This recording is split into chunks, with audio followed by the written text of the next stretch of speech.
Ayesa, huwag ka nga makapagsabayan, bayaan mo siya. Hindi ko kayo kayang dalawa, ha? Isa lang.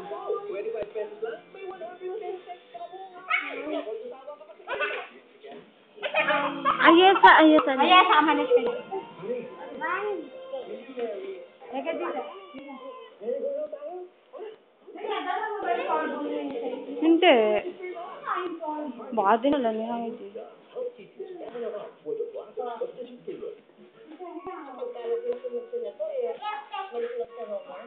Mama niya, nakatulog na nakabis sa inyo lang ngayon. Yung kapatid ng babae, may asawa na. At yung bunso, yung mama.